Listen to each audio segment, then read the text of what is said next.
Hello welcome जय हिंद प्यारे दोस्तों। फॉर्मेटिव स्टडी में आपका स्वागत है। आज इस वीडियो लेक्चर में हम पढ़ेंगे कंप्यूटर के वर्गीकरण के बारे में। ठीक है। क्लास को स्टार्ट करने से पहले हम थोड़ा आपको बता दें कि देखिए इससे पहले कंप्यूटर की दो क्लासेस हो चुकी हैं। तो जिन लोगों ने देखिए इससे पहले वाली क्लास नहीं देखी हैं वो जाकर देख सकते हैं, क्योंकि देखिए जब तक आप कॉन्सेप्ट नहीं समझेंगे, ठीक है, अगर आप केवल क्वेश्चन क्वेश्चन करते रहेंगे तो देखिए आगे चलकर क्या है, आपको इससे देखिए काफ़ी नुकसान हो सकता है। देखिए अगर क्वेश्चन में थोड़ा-सा चेंज हुआ पेपर के दौरान, देखिए क्वेश्चन में अगर क्वेश्चन पेपर में थोड़ा-सा चेंज हुआ तो आप समझ नहीं पाएँगे, अगर आप क्वेश्चन क्वेश्चन केवल पढ़ कर गए हैं। इसीलिए देखिए पहले आपको क्या करना है, थ्योरी पूरी पढ़ लीजिए और इसके बाद क्वेश्चन कीजिए, ठीक है? कोई भी सब्जेक्ट हो। देखिए हम डीएलएड फर्स्ट सेमेस्टर की सभी सब्जेक्ट आपको करवाएँगे और मैक्सिमम सब्जेक्ट हो भी रही हैं। तो सभी सब्जेक्ट की देखिए प्लेलिस्ट भी बना दी हमने, ठीक है? प्लेलिस्ट जाकर आप चेक कर लीजिए और प्लेलिस्ट से जैसे कोई क्लास आपकी छूट गई है, तो आप जाकर प्लेलिस्ट में जाकर वो क्लास आपको दोबारा अटेंड कर सकते हैं। अगर कोई टॉपिक जैसे है एक बार में समझ में नहीं आया है, तो उसको 2 बार आप एक बार जाकर दोबारा फिर देख लीजिए, जिससे कि कॉन्सेप्ट जो है आपका अच्छा से क्लियर हो जाएगा। देखिए अभी काफ़ी टाइम है आपके एग्ज़ाम को, तो इसकी टेंशन मत लीजिए, सिलेबस पूरा होगा। अब जल्द ही हम चालू कर देंगे देखिए बाल विकास या शिक्षण अधिगम की, इसमें से कोई ना कोई एक क्लास सब्जेक्ट की क्लास चालू हो जाएगी। तो आप प्लेलिस्ट चेक करिए, ठीक है? और जाइए जहाँ पर आपने जो क्लासेस मिस की हैं वो देख सकते हैं। और देखिए कोई ज़्यादा लंबी क्लासेस हमने नहीं रखी, इसलिए क्योंकि देखिए आप आराम से, अगर आपका जैसे कोई सब्जेक्ट का छूट गया है 4-6 क्लासेस जैसे को छूट चुकी हैं, तो आप जाकर एक दिन में 2-2 3-3 क्लासेस देख सकते हैं, ठीक है? तो आइए क्लास को स्टार्ट करते हैं। तो समझिए देखिए कंप्यूटर को मुख्यतः 3 आधारों पर वर्गीकृत किया जाता है, ठीक है? तो कंप्यूटर को कितने आधारों पर वर्गीकृत किया जाता है? तो 3 आधारों पर। एक होता है देखिए आकार के आधार पर, ठीक है? एक होता है देखिए उद्देश्य के आधार पर और एक होता है अनुप्रयोग अथवा आंकड़ों के प्रदर्शन के आधार पर, ठीक है? या इसे हम देखिए दूसरे शब्दों में क्या कहते हैं, डाटा हैंडलिंग के आधार पर। देखिए इससे ये वाला जो जो आपका क्लास है बहुत ही मोस्ट देखा जाए तो वेरी वेरी मोस्ट इम्पोर्टेंट है। इससे देखिए लगभग मान के चलिए कि आपका क्वेश्चन इसमें से 4 नंबर का या तो 3, देखिए 4 नंबर से कम नहीं होगा, ठीक है? या तो देखिए अतिलघुत्तरी में अगर जो पूछेगा तो 2 क्वेश्चन इससे ज़रूर आएँगे, ठीक है? ठीक है? और एक हो सकता है ऑब्जेक्टिव में इससे बन जाए और नहीं तो लघुत्तरी में क्वेश्चन इससे ज़रूर पूछा जाता है और हर बार पूछा जाता है, ऐसा नहीं है। देखिए अभी जब हम इनका वर्गीकरण एक-एक पढ़ेंगे, वहीं से क्वेश्चन पूछे जाते हैं, तो आपको क्लास बिल्कुल स्किप नहीं करनी है, ठीक है? तो आइए चलते हैं, सबसे पहले हम समझते हैं आकार के आधार पर कंप्यूटर का वर्गीकरण। तो देखिए पहला है आकार के आधार पर, ठीक है, क्लासिफिकेशन बाय साइज, ठीक है। तो देखिए पहला है सुपर कंप्यूटर, मोस्ट इंपॉर्टेंट है। ये देखिए इससे कैसे क्वेश्चन पूछा जाता है कि सुपर कंप्यूटर की परिभाषा लिखिए या सुपर कंप्यूटर की विशेषताएं बताइए, ठीक है, या किसी सुपर कंप्यूटर का नाम बताइए, भारत के सुपर कंप्यूटर का नाम बताइए। तो देखिए समझिए, ये सबसे शक्तिशाली और महंगे कंप्यूटर होते हैं। इनका उपयोग जटिल वैज्ञानिक और इंजीनियरिंग समस्याओं को हल करने के लिए किया जाता है। जैसे मौसम का पूर्वानुमान, मौसम से जैसे आपको मौसम संबंधी कोई जानकारी लेना है, ठीक है? परमाणु अनुसंधान में इसका विशेष यूज़ होता है और सिमुलेशन में, ठीक है? अब इसकी देखिए विशेषताएँ, देखिए विशेषताएं समझिए। तो अत्यधिक गति और शक्ति, देखिए ये क्या है, अत्यधिक इनकी गति बहुत तेज होती है और ये काफी शक्तिशाली होते हैं। बड़ी मात्रा में डाटा प्रोसेसिंग क्षमता, इनकी जो क्षमता होती है बहुत बड़ी मात्रा में डाटा प्रोसेसिंग कर सकते हैं, ठीक है। वैज्ञानिक अनुसंधान, मौसम पूर्वानुमान, अंतरिक्ष अनुसंधान, परमाणु परीक्षण और जटिल सिमुलेशन जैसे कार्यों में उपयोग होता है इनका, ठीक है। और देखिए उदाहरण समझिए, भारत का देखिए परम, जो सुपर कंप्यूटर का नाम है भारत का जो है परम, ठीक है। एक है प्रत्यूष, ये कैसे हैं, ये सुपर कंप्यूटर हैं, ठीक है, इनका नाम आपको याद रखना है। अगला देखिए, देखिए अगला है मेन फ्रेम कंप्यूटर, ठीक है, ये दूसरा क्या है, देखिए मेन फ्रेम कंप्यूटर है। ये बड़े और शक्तिशाली कंप्यूटर होते हैं जो बड़ी मात्रा में डेटा को संसाधित कर सकते हैं। इनका उपयोग आमतौर पर बैंकों, ठीक है, इनका उपयोग कहाँ पर होता है, बैंकों में होता है, बीमा कंपनियों में होता है, ठीक है, और सरकारी संगठनों में किया जाता है। यानी मेन फ्रेम कंप्यूटर का उपयोग कहाँ कहाँ पर होता है, बैंकों में होता है, बीमा कंपनियां करती हैं इसका उपयोग और सरकारी संगठनों में किया जाता है। इसकी देखिए मुख्य विशेषताएँ कैसी हैं? देखिए विशेषताएँ समझिए, बहुत तेज़ गति से काम करते हैं। इनका जो कार्य करने का जो तरीका है, ये बहुत तेज़ गति से कार्य करते हैं। बड़ी मात्रा में स्टोरेज और मेमोरी होती है। इनका जो देखिए स्टोरेज होता है बहुत ज़्यादा होता है और देखिए इनकी मेमोरी भी काफी अच्छी होती है। अगला देखिए एक साथ कई कार्य यानी मल्टीटास्किंग कर सकते हैं। एक साथ देखिए बहुत सारे कार्य कर सकते हैं। कई उपयोगकर्ता, ठीक है, कई उपयोगकर्ता एक साथ कनेक्ट होकर काम कर सकते हैं। ठीक है, बहुत भरोसेमंद और लंबे समय तक चलने वाले होते हैं। ये देखिए काफी भरोसेमंद होते हैं और इनका जो देखा जाए तो इनका काफी लंबे समय तक ये चलते रहते हैं। देखिए आपको इस साथ साथ नोट करते चलना है, नहीं बाद में देखिए क्या हो जाएगा, बोझ काफी हो जाएगा। तो आइए आगे समझते हैं। उदाहरण देखिए, तो देखिए इसका उदाहरण है बैंक, रेलवे, रिजर्वेशन सिस्टम में, ठीक है, बीमा कंपनियां, बड़े सरकारी विभाग आदि मेन फ्रेम कंप्यूटर का इस्तेमाल करते हैं। ठीक है, यानी बैंक है, रेलवे है, ठीक है, बीमा कंपनियां, बड़े सरकारी विभाग मेन फ्रेम कंप्यूटर का इस्तेमाल करते हैं। प्रसिद्ध मेन फ्रेम कंपनियां देखिए, मेन फ्रेम जो कौन कौन सी कंपनियां हैं, तो आईबीएम, ये वाला देखिए नाम आपको याद रखना है। कहेगा कि एक मेन फ्रेम कंप्यूटर का नाम बताइए, तो आईबीएम, ठीक है, दुनिया की सबसे बड़ी मेन फ्रेम बनाने वाली कंपनी है। ठीक है, आईबीएम जो कंपनी है ये सबसे ज्यादा मेन फ्रेम कंप्यूटर बनाती है। अगला है देखिए मिनी कंप्यूटर। ठीक है, मिनी कंप्यूटर ये मेन फ्रेम कंप्यूटर से छोटे और कम शक्तिशाली होते हैं। जो ये होते हैं मेन फ्रेम कंप्यूटर से छोटे होते हैं और कम शक्तिशाली होते हैं, लेकिन फिर भी कई उपयोगकर्ताओं को एक साथ सपोर्ट कर सकते हैं। ठीक है, इनका उपयोग छोटे व्यवसायों और विभागों में किया जाता है। ठीक है, इनका उपयोग हम कहाँ करते हैं, जो छोटे छोटे व्यवसाय होते हैं उसमें इनका उपयोग किया जाता है। ठीक है, और विभागों में भी किया जाता है। हालांकि अब इनकी जगह सर्वर ने ले ली है। ठीक है, अब इनकी जगह देखिए सर्वर ने ले ली है। अभी आगे समझिए। देखिए इसकी विशेषताएं समझिए। मध्यम स्तर की प्रोसेसिंग क्षमता होती है। जो इनकी देखिए प्रोसेसिंग क्षमता होती है थोड़ा कम होती है। ठीक है, एक साथ कई यूजर्स यानी 10 से 100 काम कर सकते हैं। ठीक है, यानी इनके साथ एक साथ कई यूजर काम कर सकते हैं। सस्ता और छोटा होता है। ये देखिए जो कंप्यूटर होता है मिनी कंप्यूटर, ये क्या है, सस्ता भी होता है और थोड़ा छोटा भी होता है मेन फ्रेम कंप्यूटर की तुलना में। ठीक है, यानी मेन फ्रेम कंप्यूटर से ये थोड़ा सस्ता और छोटा होता है। वैज्ञानिक प्रयोगशालाओं, छोटे से मध्यम आकार के बिजनेस और संस्थानों में उपयोग होता है। मल्टीटास्किंग और मल्टी यूजर सपोर्ट करता है। उदाहरण देखिए, बैंक शाखाएं हैं, देखिए यूनिवर्सिटी का डाटा सेंटर है, ठीक है, छोटे उद्योगों के अकाउंटिंग सिस्टम आदि। प्रसिद्ध मिनी कंप्यूटर का उदाहरण देखिए, डेक पीडी P11, ये कैसा है, देखिए मिनी कंप्यूटर है। एक है देखिए वैक्स 750, ये कैसे हैं, इनके नाम आपको याद रखना है, ये मिनी कंप्यूटर के नेम है।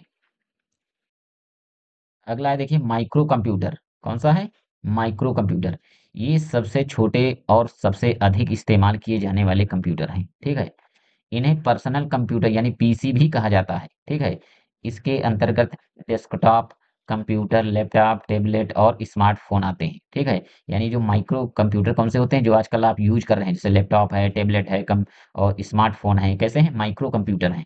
देखिए इनकी विशेषताएं क्या है। आकार में छोटा और हल्का होता है। तो ये देखिए जो ये कंप्यूटर होते हैं कैसे होते हैं, आकार में छोटे होते हैं और काफ़ी हल्के भी होते हैं। कीमत कम होती है, ठीक है? इनकी जो कीमत देखी जाए तो काफ़ी कम होती है। एक समय पर एक ही व्यक्ति इनका उपयोग कर सकता है, ठीक है? जो पर्सनल कंप्यूटर होते हैं इनका देखिए एक समय पर आप एक लोग उपयोग कर सकता है। माइक्रो प्रोसेसर इसका मुख्य भाग होता है। देखिए ऑफ़िस, घर, स्कूल, कॉलेज हर जगह इस्तेमाल होता है, ठीक है? उदाहरण देखिए डेस्कटॉप कंप्यूटर, लैपटॉप, टैबलेट। अगला है देखिए स्मार्टफोन भी एक प्रकार के छोटे माइक्रो कंप्यूटर हैं। ठीक है, तो ये माइक्रो कंप्यूटर के ये सारे उदाहरण हैं। देखिए डेस्कटॉप कंप्यूटर है, कैसा है, माइक्रो कंप्यूटर है। लैपटॉप कैसा है, माइक्रो कंप्यूटर। टैबलेट यानी देखिए स्मार्टफोन, जो स्मार्टफोन आप यूज कर रहे हैं ये भी माइक्रो कंप्यूटर के अंतर्गत आता है। आगे देखते हैं। देखिए प्रसिद्ध माइक्रो कंप्यूटर, तो देखिए सबसे जो फेमस माइक्रो माइक्रो कंप्यूटर हैं वो कौन से हैं, आईबीएम पीसी, ठीक है, एक है आईबीएम पीसी, दूसरा है एप्पल मैकिन्टोश, एप्पल मैसी मैसिन्टोश और एचपी पवेलियन, ठीक है, एक है डेल इंस्पायरन। ठीक है, देखिए आप जो हम एग्जांपल बता रहे हैं इनको नोट कर लेना, क्योंकि देखिए इनसे ऑब्जेक्टिव टाइप क्वेश्चन बन जाता है। अब देखिए उद्देश्य के आधार पर, ठीक है, अगला आप टाइप है क्या, उद्देश्य के आधार पर। तो क्लासिफिकेशन बाय पर्पस, ठीक है, तो पहला देखिए सामान्य उद्देश्य कंप्यूटर, तो ये कंप्यूटर विभिन्न प्रकार के कार्यों को करने के लिए डिजाइन किए गए हैं, जैसे कि word processing, web browsing, gaming और प्रोग्रामिंग। ठीक है, अधिकांश पर्सनल कंप्यूटर इसी श्रेणी में आते हैं। ठीक है, तो ये तो सामान्य उद्देश्य। ठीक है, अगला देखिए विशिष्ट उद्देश्य कंप्यूटर। ठीक है, ये कंप्यूटर किसी विशेष कार्य को कुशलतापूर्वक करने के लिए डिजाइन किए गए हैं। ठीक है, उदाहरण में स्वचालित टेलर मशीन यानी एटीएम, ऑटोमेटेड।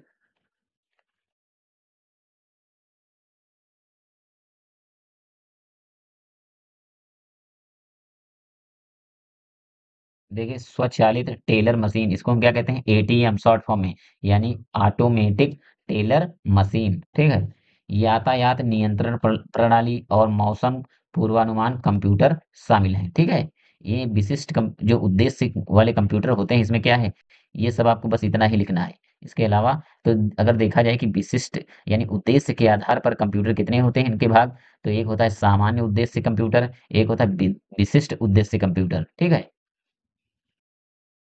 तो देखिए तीसरा है डेटा हैंडलिंग के आधार पर, यानी क्लासिफिकेशन बाय डेटा हैंडलिंग। ठीक है, इसे हम कहते हैं अनुप्रयोग अथवा आंकड़ों के प्रदर्शन के आधार पर कंप्यूटर का वर्गीकरण। ठीक है, तो समझिए पहला है देखिए एनालॉग कंप्यूटर।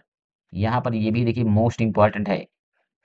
ठीक है, ये इम्पोर्टेंट बहुत है, देखिए इसको आपको स्किप नहीं करना, साथ ही साथ इसको नोट कर लीजिए। यहाँ से क्वेश्चन पूछा जाता है कि एनालॉग कंप्यूटर कौन से होते हैं। ठीक है, और इनकी विशेषताएं कौन सी होती हैं। तो देखिए एनालॉग कंप्यूटर एक ऐसा कंप्यूटर होता है जो भौतिक मात्राओं जैसे तापमान, दबाव, गति, वोल्टेज को मापता है और उनका लगातार डेटा के रूप में विश्लेषण करता है। ठीक,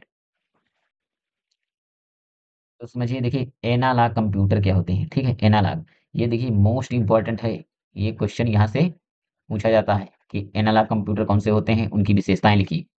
तो देखिए एक ऐसा कंप्यूटर होता है जो भौतिक मात्राओं जैसे तापमान, दबाव, गति, वोल्टेज को मापता है। जो एनालॉग कंप्यूटर होते हैं देखिए वो तापमान को मापते हैं, दबाव को भी माप लेते हैं। ठीक है, और गति, साथ ही वोल्टेज। ठीक है, इनको क्या करते हैं, इनका मापन करते हैं और उनका लगातार डेटा के रूप में विश्लेषण भी करते हैं, यानी इनका जो डेटा है उसका विश्लेषण भी करते हैं।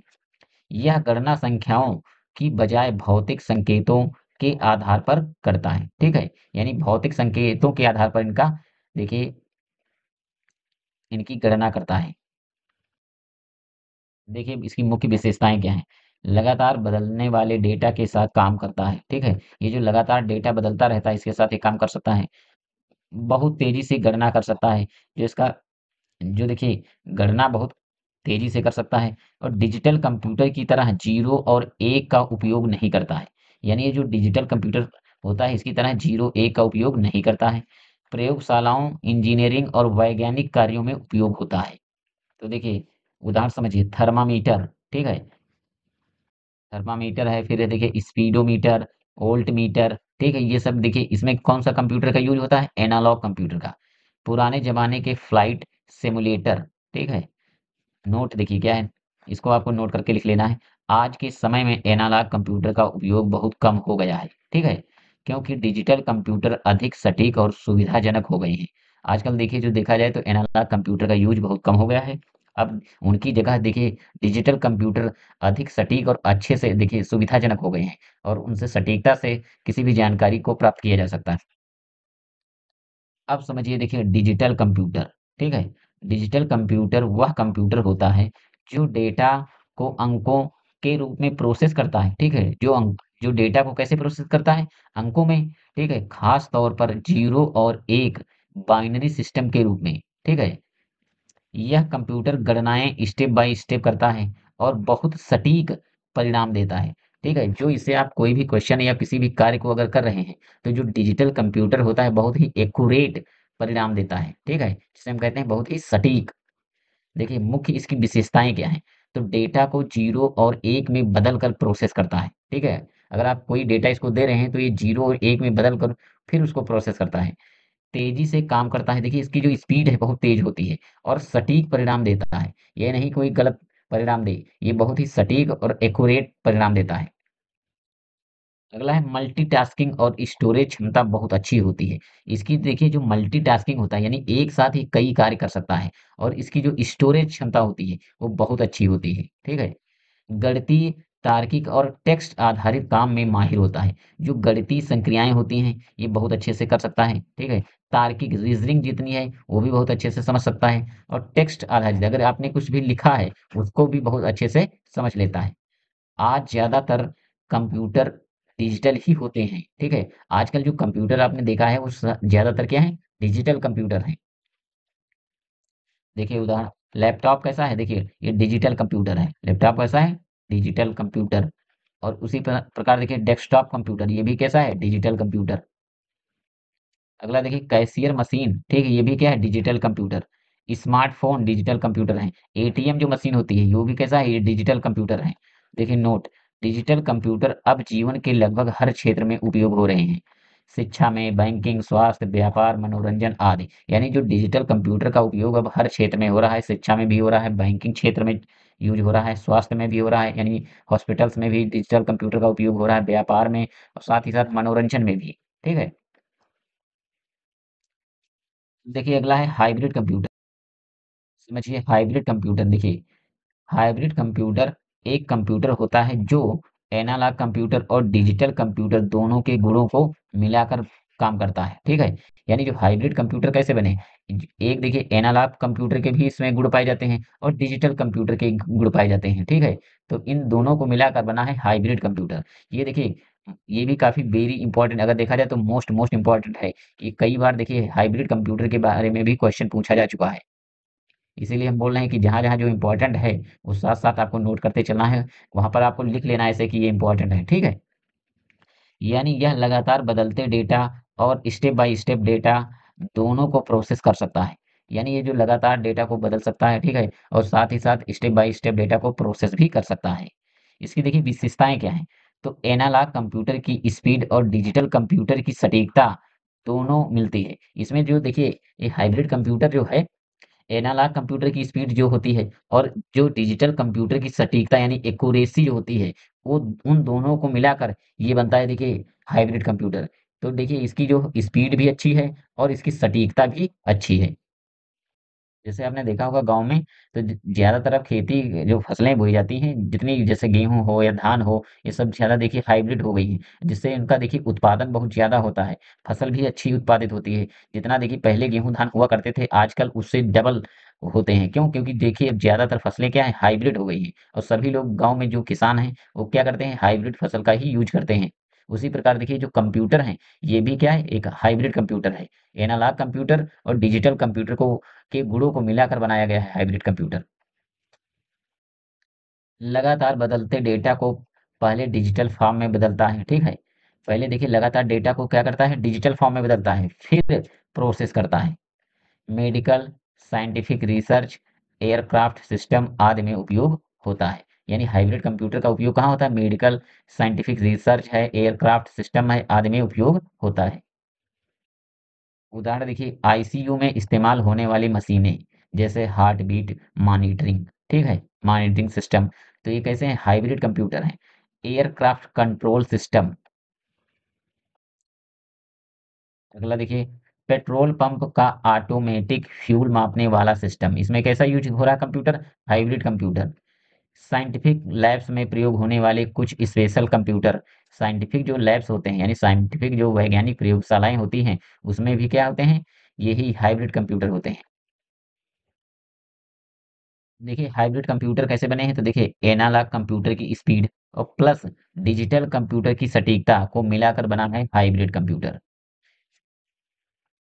ये काफी मोस्ट इंपॉर्टेंट क्वेश्चन है। देखिए इसमें से जितने भी हमने आपको कंप्यूटर के बारे में देखिए जिनका वर्गीकरण किया है, ये सभी इंपॉर्टेंट हैं। इसमें से देखिए आप जैसे ही अभी हम क्वेश्चन करवाएंगे जब आपको आगे, तो देखना इससे रिलेटेड हर बार क्वेश्चन पूछे जरूर जाते हैं, या कोई भी आप किताब उठाकर देख लीजिए, उसमें देखिए क्वेश्चन जरूर इससे एक ना एक, या तो हाइब्रिड कंप्यूटर या फिर एनालॉग कंप्यूटर क्या होते हैं, या फिर कहेगा डिजिटल कंप्यूटर को लिखिए, ठीक है, या किसी भी कंप्यूटर के बारे में देखिए इससे क्वेश्चन जरूर पूछा जाता है।